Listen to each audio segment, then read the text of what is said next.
ลงมาลอมมาเจอข้าวตังตัวตลัดจำลงมาอินผาจนเจตาเลี้ยงจอยก็จอยเลยอันฮอดกวาดหน้าไก่นอ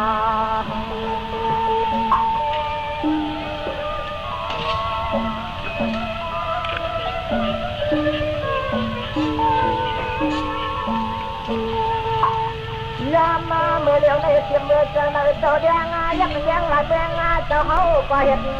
บนมองมัวมองมัว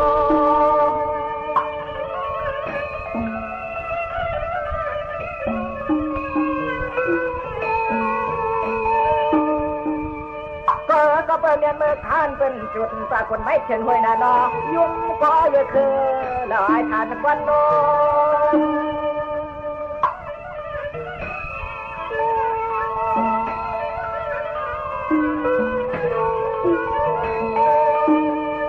ว่ายักษ์มันเป็นเมืองเจ้าเขาเดียมืด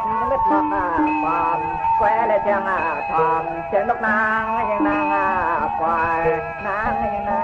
งควายเชีย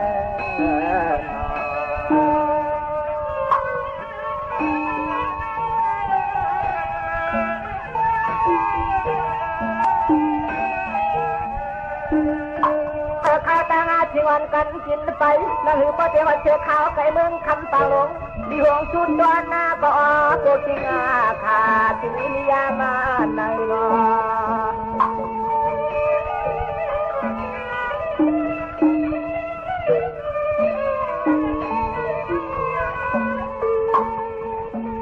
ช่วยโนเตโกโนช่วยโนเตโกโนตังตกหลอกถกเหมือนลิงตังตกหลอกถกเหมือนลิง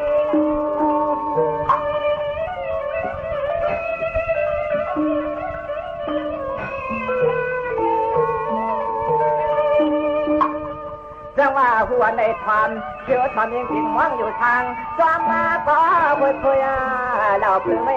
เชื่อมา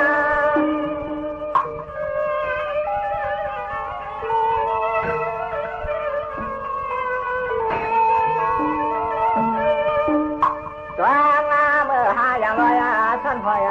ดอกปากคำที่มนเชเมื่อยามในที่มนเชเมื่อยามใน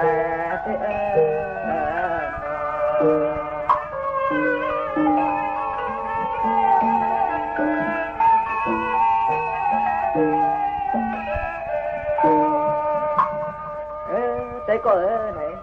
ถ้าก็เที่ยวมาในเมืองคำฝั่งหลวงยาวไหน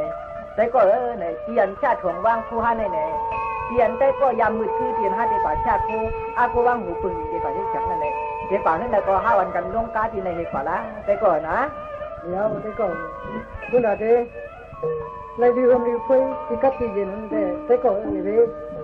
หนองจ้านะหาได้อ่อนใจก็เขาก็ดีผมดีคุยเพื่อนนุ่งเลยถามว่าถ้าหูจักใจก็นะถ้าก่อนมีดังจนเชื่อตายนะใจก็นะในที่มันเชื่อเมื่อยามใน